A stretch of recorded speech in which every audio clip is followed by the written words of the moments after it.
Hey there. Subscribe to my channel. And also press this bell icon. So you never miss any new updates. बिस्मिल्लाहिर्रहमानिर्रहीम अस्सलामु अलैकुम भैनों ते भरावो असां तुहानूं दोबारा एक बार फिर अनमोल हैल्थ टीवी के अंदर खुश आमदीद करते हैं। अज तुहाडा भरा उन्हां भरावां वास्ते एक नुस्खा लैके हाज़र होया है जिहड़े आंदे ने जी हकीम साहब डॉक्टर साहब साडे उसदे खास कमज़ोर बड़ा है, पतला है, लंबा भी नहीं, लंबाई के अंदर इजाफा भी नहीं होता, तो बेशुमार नुस्खे भी खा लेते हैं, मेडिसिन भी लै लेती हैं, पर उन्होंने कोई भी अन्य जिन्ना फर्क भी नहीं पैंदा।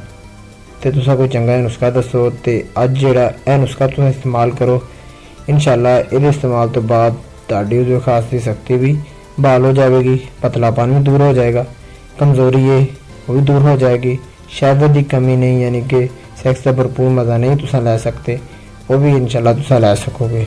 इंतहाई आसान और सस्ता नुस्खा है, बिल्कुल सादा है नुस्खा है, इनू इस्तेमाल करो तो इंशाअल्लाह तुहाडे जिहड़े खास शक्ति लंबाई मोटाई ए जिन्ने भी नकाश ने ये दूर हो जावणगे, इंशाअल्लाह सैट हो जाओगे तुसां। सब तो पहला मैं अपने भरावां नूं कहांगा कि जिहड़े साडे भरा नवें ने और उन्होंने हजे तक अनमोल हैल्थ टीवी नूं सबसक्राइब नहीं किया, उन्हां दे अगे गुजारिश है कि अनमोल हैल्थ टीवी नूं सबसक्राइब करो और नाल ही बैल दे बटन नूं प्रेस करो, ठीक है, ताकि साड़ियाँ जिन्नियां भी आने वाली वीडियो ने अगलियां उन्हें नोटिफिकेशन तुहानूं पहुँचदियां रहन।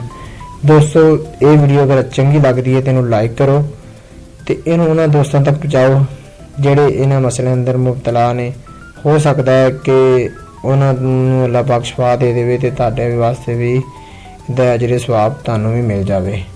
भरावो सब तो पहला मैं अगर वीडियो की तरफ जाने तो पहला जरूर अपने भरावां नूं कहांगा कि नुस्खा इंतहाई आसान है, इन्हूं जरूर इस्तेमाल करो, ठीक है, इहदा इंशाअल्लाह भरपूर तुहानूं फायदा होने वाला है। तो सब तो पहला इहदे अजदा जिहड़े सुनो तुसां इहदे वास्ते तुहानूं एक जिहड़ा अजदा वे दो अजदा इहदे अंदर इस्तेमाल होणगे। पहला अजदा तुहानूं मैं दसदा जी ज़ाफ़रान, खालस ज़ाफ़रान तुसां लै लैनी है।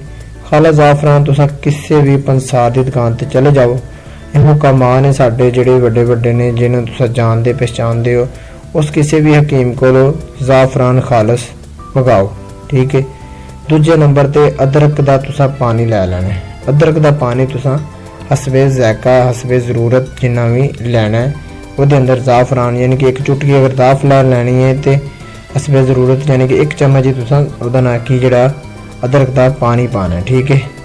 इनू की करना जी, इनू चीनी का जिहड़ा एक हुक्मा दे कोल बर्तन होंदा है चीनी का कुंडी सोटा जिन्हों कहा जाता है आम पंजाबी जबान के अंदर, उन्होंने लैके उहदे अंदर इन्हां ज़ाफ़रान नूं पा के ते अदरक दे पानी नूं पा के अच्छी तरह नूं घोलना, एक स्लेटी तरह बना लेना, ठीक है। एक लेप बन जाएगी, एक क्रीम बन जाएगी, उस क्रीम नूं तुसां फिर इस्तेमाल करना है इंशाअल्लाह। इनू किवें इस्तेमाल करना जी, उहदे खास दी जिहड़ी अगला हिस्सा है हशफ जिन्हों आंदे ने उन्होंने छड्ड के बकाया पिछले सारे हिस्से ते इनू लेप कर लैनी है, ठीक है। फिर इनू निम दे पानी नाल सुबह नूं धो लेना है, ठीक है। इनू इंज ही तुसां 1 महीना तक इस्तेमाल करना है। 1 महीने के बाद इंशाअल्लाह तुसां वेखोगे कि तुहाडे जिस्म के अंदर बेशुमार जिहड़ियां तब्दीलियां ने उहदे खास के अंदर रुनमा होनियां शुरू हो जाणगियां। जिहड़े कमज़ोर ने उहदे खास उन्हां दा उहदे खास सैट हो जाएगा, शहवत की जिन्होंने कमी है वह भी सैट हो जाएगी, लंबाई नहीं जिन्हों की है उसके खास अंदर उसके अंदर भी इजाफा हो जाएगा, ठीक है। टेढ़ापन है वो भी इंशाअल्लाह ठीक हो जाएगा। दोस्तों ये नाल ही सानू इजाजत दो। अगर तक तुहानूं ये साडी वीडियो चंगी लगदियां पईयां ने तो जरूर साडे चैनल नूं सबसक्राइब करो तो वीडियो नूं लाइक करो और इन वीडियो नूं उन्हां दोस्तां तक पहुँचाओ जिहड़े इन्हां मर्दां दे मुबतला ने। तो ये नाल ही सानू इजाजत दो। रब तुहाडा राखा होवे। अस्सलाम वालेकुम व रहमतुल्लाहि व बरकातुहू।